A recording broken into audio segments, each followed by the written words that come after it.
everyone. Welcome to eDoor to the World. I'm Bryce. And this is Krista. We're so excited you're here with us today. Before we jump in, let's imagine something together. What if you could step inside a video game? Today's episode is all about the future of gaming. We'll talk about virtual reality, augmented reality, and cloud gaming. These technologies are changing the way we play, learn, and even talk with friends. So get ready to explore the future of fun.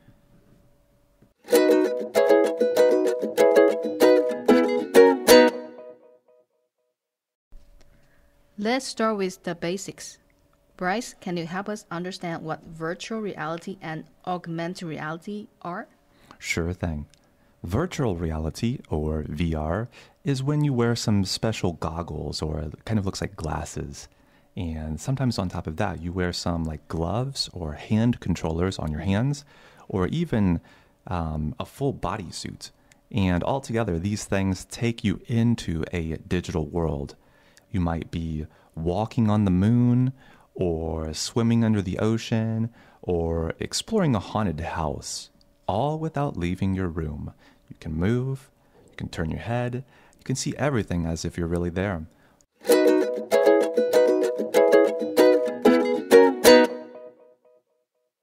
But what about augmented reality, Krista?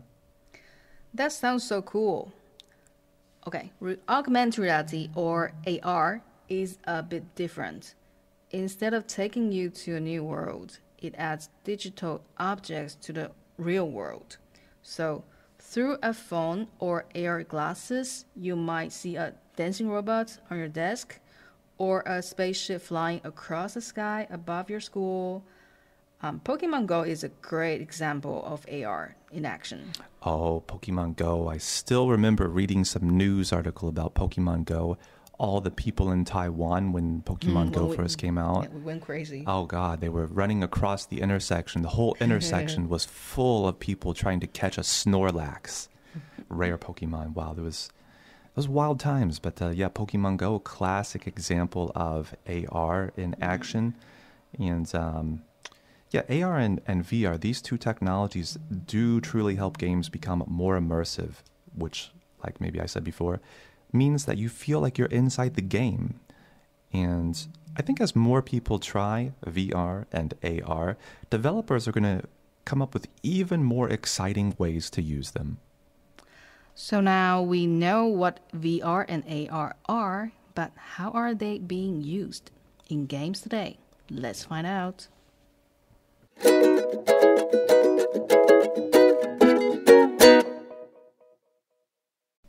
VR and AR are making games way more active and social. Think about my favorite, Fortnite. Now I want you to imagine playing it by actually running around, building walls with your real hands, and dodging attacks by jumping in real life. You're not just using a controller. Your body is the controller. That's awesome. And some games now let players meet in virtual worlds where they can build, talk, or play sports together. It's like a playground that's always open. For kids who live far apart from each other or can't meet in person, this is a new way to stay connected. Oh, that's such a good use for it, to stay connected with your friends.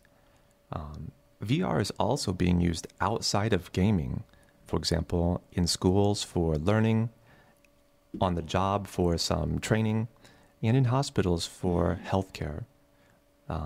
So VR could take your students to on a virtual field trip, maybe let them visit a volcano, or they could take a stroll, take a walk through some ancient cities like ancient Egypt or ancient Rome or wherever. It's like a game, but it's also like a classroom at the same time. How cool is that? All right. And AR can help in real life too. Some people use AR apps to learn how to fix machines, paint walls, or even see how furniture will look in their homes. So these tools aren't just for fun. They are changing how we do everyday things. So now you guys are seeing with us how games are more than just play. They're also helping us to learn and connect. But I wonder what kind of cool gadgets might we see in the future?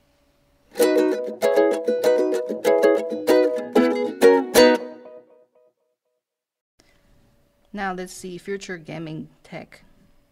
The future of gaming tech is wild. Imagine gloves that let you feel things in a game, like a cat's fur or the metal of a sword.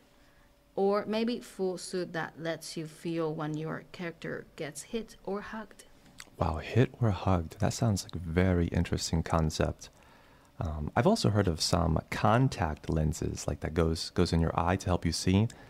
But one day, they might show the games right on your contact lenses so you can see. No headset needed.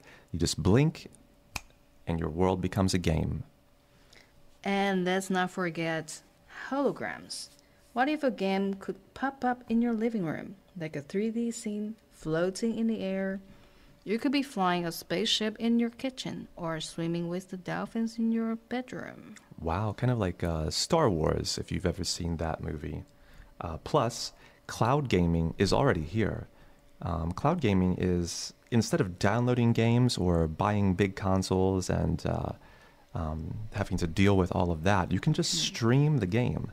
Kind of like you're watching a movie online. You just take your very, very light laptop, not even very powerful laptop. Just go to a coffee shop and set up shop and enjoy your games. You don't have to have a big desktop computer and you can play anywhere. It's kind of cool.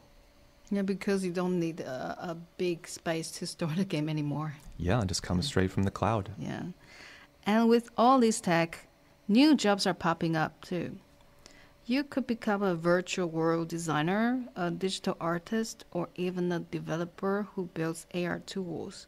The world of gaming isn't just for players, it's also for creators. So if you love games, my dear audience member, maybe one day you will even help to build them. The future is truly full of possibilities.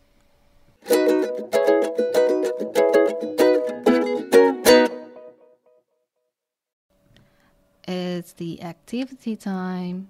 Now let's look at 3 key vocabulary words from today's episode. First, virtual reality or VR. 虚拟实境. Second, augmented reality or AR.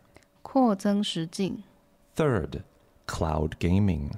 云端游戏或者也叫随选游戏. Teacher Bryce, please pick one and make a sentence. Sure. So last week, I got to try out a virtual reality version of a game that I had played before, and it felt so much more immersive than the original game. It was so, so cool. Felt like I was really there. I would want to try it if ever that happens. Give it a shot if you get the chance.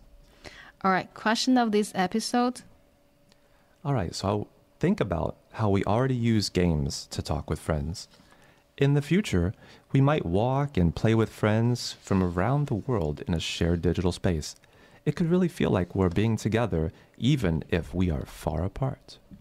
So, question, how would you feel if you could walk around and explore a game world like it's real? How would I feel if I could walk around and explore a game world like it's real? Well, I would say that if you think about how we play games currently, where we just have it's like a little window into the world. And oftentimes if you're on a laptop, it's not a very big window. It's a very, very limiting, very constricting window. And that kind of hurts the immersiveness for me. I think even if I had a giant screen, say like you have a 50-inch TV, like the biggest of the big that you see in the store, it's still kind of got a limiting feeling for me at least, because it's just still like you're just looking through a window. Right. And when we're walking around in real life, our daily lives, everything is just 360 degrees of life. And it's hard to translate to a square little window screen. So to get back to the question then, and really, I would just do simple things, like just explore the world and just feel how immersive the game feels. It's just all those things that are missing from a regular game. I think VR really just kicks things up a notch, and I would just be, I don't know, just blown away just by the most basic of things. So I wouldn't do anything special. I would just feel the immersion. I would want to try flying. That would be very immersive. Yeah. Okay. The future of gaming sounds exciting, fun, and even a little magical. Totally. And who knows? You, my dear listener, might just be a part of that future.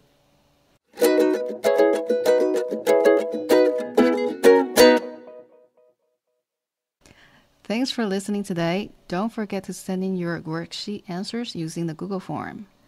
Visit the Taoyuan ETRC Facebook page or website to find the form and see if you've won a prize.